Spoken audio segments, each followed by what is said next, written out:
जैसा कि अब तक हमने जाना है कि जो पूर्व जन्मों के केस होते हैं उनमें कई बार हमने ये भी देखा है कि जो पूर्व जन्मों में आपके संस्कार होते हैं, जो कर्म आपने बार बार दोहराए होते हैं, उन्हें आप नेक्स्ट बर्थ में रिपीट करते हैं। अब जैसे कि पीटर और पाल गोगिन के केस का जिक्र चल रहा है। पाल गोगिन जो कि एक बहुत फेमस चित्रकार थे और पीटर उनका रीबर्थ है। तो अब पिछली 2-3 कड़ियों में आपने देखा कि किस तरीके से कुदरत जैसे खींच के पीटर को गोगिन की तरफ लेकर जा रही है, जबकि एक्चुअल में आज का पीटर गोगिन को नापसंद करता है। क्यों? क्योंकि जैसे कि गोगिन के विषय में कहा जाता है कि उसने अपने कैरियर के लिए अपनी वाइफ और बच्चों को छोड़ दिया, या वो अपने वाइफ के प्रति वफादार नहीं थे, उन्हें सिफिलिस का रोग था।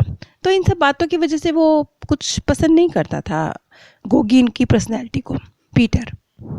खैर, 8 साल बाद एक बहुत ख़ास बात हुई। अब ये तो पीटर की ज़िंदगी में कैसे कुदरत काम कर रही है मैंने पहले भी बताया, और ये एक बार फिर ऐसा ही हुआ। जब पीटर 38 इयर्स के थे 1988 में, पीटर की दोस्ती एक फिजियोथेरेपिस्ट से हुई जो कि बहुत ही एक बलवान और भारी भरकम शरीर के थे। और सिर्फ 15 दिन की दोस्ती में उनकी जो दोस्ती थी इतनी गहरी हो गई कि वो फिजियोथेरेपिस्ट पीटर को अपने घर लेकर जाते थे, वो साथ में रहते थे, डिनर लंच एक साथ किया करते थे। तो पीटर को भी थोड़ी हैरानी हुई कि सिर्फ 15 दिन की दोस्ती में इतनी गहरी, इतना उनको सम्मान दे रहे हैं, इतनी उनकी रिस्पेक्ट कर रहे हैं, ये क्या है? तो पीटर के मन में एक ख्याल और आया, क्योंकि वो विषम लैंगिक थे। तो पीटर को लगा कि कहीं ऐसा तो नहीं है कि ये फिजियोथेरेपिस्ट रोमांटिक रूप से उनकी तरफ आकर्षित है और इस तरह के किसी रिश्ते की उम्मीद रखता है। तो पीटर को लगा कि मुझे उनको ये बात बता देनी चाहिए कि मैं इस तरह के किसी रिश्ते में उनके साथ इंटरेस्टेड नहीं हूँ। खैर, एक दिन जब पीटर ने उस फिजियोथेरेपिस्ट से उनकी उदारता का, उनके जो प्रेम था उसका कारण पूछा, तो अचानक कुछ अजीब हुआ। वो फिजियोथेरेपिस्ट एकदम से खड़े हो गए, उनका चेहरा एकदम से लाल हो गया और उन्होंने पीटर को शर्ट से पकड़ के उठा लिया। बहुत बलवान तो वो थे ही। और पीटर कहते हैं कि उनके चेहरे से सिर्फ वो 5 इंच की दूरी पर था। बिल्कुल उनको खींच के वो अपने करीब ले आया और उसने जैसे कोई घोषणा करता है ना, इस तरीके से वो बोला, तुम पाल गोगिन का रीबर्थ हो। अब पीटर के चौंकने की बारी थी, क्योंकि गोगिन 15 दिन की सारी दोस्ती, उसने तो फिजियोथेरेपिस्ट को गोगिन के विषय में एक शब्द भी नहीं कहा था, कुछ भी नहीं, कोई तरीका भी नहीं था कि वो फिजियोथेरेपिस्ट मतलब ऐसा कोई कला का शौकीन भी नहीं था, कुछ पीटर ने गोगिन के विषय में बताया भी नहीं था। तो ये कैसे कह दिया? और ये उनके साथ पहली बार तो हुआ नहीं था, इससे पहले उनकी पत्नी भी यही बात कह चुकी थी कि आप पाल गोगिन का रीबर्थ हैं। और अब ये अजनबी व्यक्ति, टोटली अजनबी, सिर्फ 15 दिन की दोस्ती, उसमें भी उसने ये बात बोल दी। लेकिन पीटर को गोगिन नापसंद था और पीटर इस बात से कोई खुश नहीं थे कि उन्हें गोगिन का रीबर्थ कहा जा रहा है। अब एक घटना और हुई 89 में, जब पीटर 39 इयर्स के थे। एक जो गैलरी जहाँ उनकी एग्जीबिशन लगती थी उनके चित्रों की, तो उस एग्जीबिशन की जगह के जो मालिक थे वो आए और उन्होंने कहा कि, अचानक से आके पीटर को कहा कि आपको ये जगह खाली करनी होगी। और मकान मालिक ने ये कहा कि पीटर ने एक पट्टे पर हस्ताक्षर किए थे जिसमें एक क्लॉज था कि वो पीटर को बिना कोई सूचना दिए भी बेदखल कर सकते हैं, और इसलिए मकान मालिक पीटर को वो आर्ट गैलरी खाली करने के लिए उसने एकदम से बोल दिया।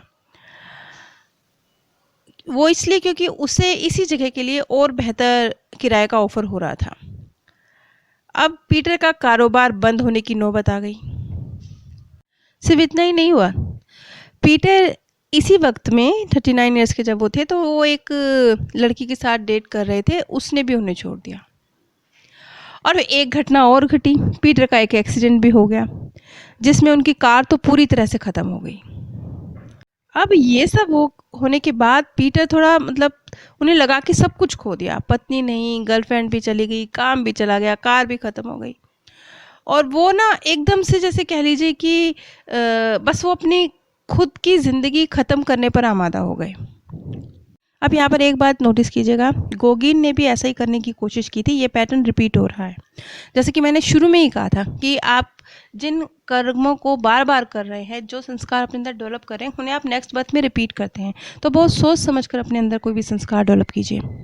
यही हो रहा है पीटर के साथ। गोगिन ने भी आत्महत्या करने की कोशिश की थी, पीटर ने भी उसी पैटर्न को रिपीट किया है।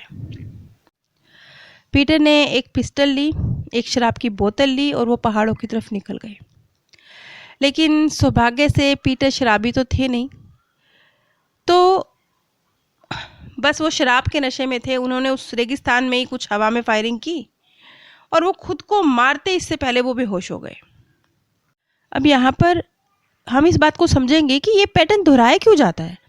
जैसा कि मैंने बताया कि गोगिन ने आत्महत्या की कोशिश करी, फिर पीटर ने इस पैटर्न को रिपीट किया। क्यों? क्योंकि जो ऊर्जा है वो एक जीवन से दूसरे जीवन में ट्रांसफ़र हो रही है, जो आपने अपने अंदर क्रिएट करी है।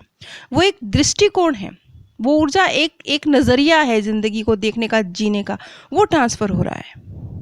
और ये मतलब जैसे ज़िंदगी में जो संघर्ष आते हैं, उनका आप सामना किस तरीके से करते हैं? क्या प्रवृत्ति है आपकी? उनके सामने डट जाते हैं, उनसे भाग जाते हैं, रो पड़ते हैं, बस तलवार लेकर खड़े हो जाते हैं, करते क्या हैं आप?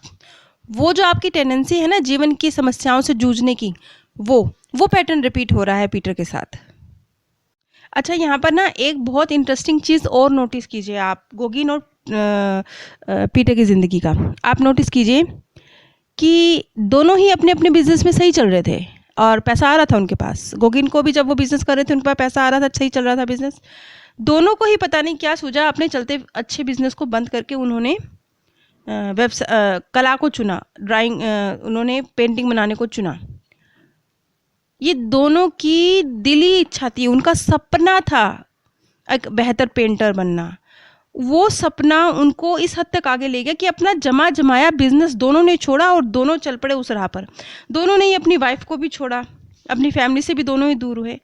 दोनों को ही जो फाइनेंशियल हानि उठानी पड़ी वो उठानी पड़ी, और इन सब की वजह से दोनों को ही निराशा का सामना करना पड़ा और दोनों ही फिर आत्मघाती भी बन गए। दोनों ने आत्महत्या करने की भी कोशिश करी और दोनों ही अपनी इन आत्महत्या के प्रयासों में असफल भी रहे। देखिए किस हद तक पैटर्न रिपीट हो रहे हैं। बहुत केयरफुल रहना चाहिए हमें अपने जीवन के नज़रियों को, दृष्टिकोण को, संस्कारों को अपने अंदर डेवलप करते हुए। अच्छा, यहाँ पे एक चीज़ और क्लियर करना चाहेंगे कि इसी केस से एक चीज़ और समझ में आती है कि जैसे बीमारियाँ होती हैं वो ट्रांसफ़र नहीं हो रही हैं, शायद इनका संबंध किसी और चीज़ से है। जैसे कि गोगिन को शिज़ोफ्रेनिया था, या टाइफाइड है, या थायराइड है, या डायबिटीज़ है। इस तरह की जो बीमारियां हैं, ये जो केस देखे गए हैं, जिन पर स्टडी की गई है, ये ट्रांसफ़र नहीं हुई हैं। मानसिक दृष्टिकोण ट्रांसफ़र हुए हैं, जीवन के प्रति नज़रिया ट्रांसफ़र हुआ है, शारीरिक बीमारियां ट्रांसफ़र नहीं हुई हैं। खैर, जैसे कि मैं बता रही थी कि पीटर ने आत्महत्या करने की कोशिश करी, जिसमें सफल रहे, क्योंकि शराब के नशे में थे, रेगिस्तान में पड़े रहे, और अगले दिन सुबह जब उनकी आंख खुली तो वो जुनून आत्महत्या करने का सिर से निकल चुका था, और वो एक बार फिर से जैसे लड़ूंगा मैं इस ज़िंदगी से, ये कहकर खड़े हो गए। अब आगे क्या हुआ इसका जिक्र मैं अगली कड़ी में करूँगी। नीचे डिस्क्रिप्शन बॉक्स में मैंने आप सभी के साथ अपने first channel path of peace का लिंक शेयर किया हुआ है, जिस पर इसी तरह के ज्ञान की बात की जाती है, लेकिन वो समझने में थोड़ा डिफ़िकल्ट है। मैं अपनी तरफ से बहुत कोशिश करती हूँ कि मैं उसे सरल भाषा में कन्वर्ट करूँ। अगर आप लोग इसी तरह के ज्ञान को समझने के इच्छुक हैं तो एक बार मेरे first channel path of peace पर ज़रूर विज़िट कीजिए। अगर आप मेरे द्वारा शोक सभा में शांति संदेश चाहते हैं तो भी आप स्क्रीन पर दिए गए व्हाट्सएप नंबर पर संपर्क कर सकते हैं। आप सभी पर परमात्म सौंदर्य, प्रेम और आनंद सदैव बरसता रहे। आप सभी दिव्य परम धाम में स्थान प्राप्त करें। जैसा कि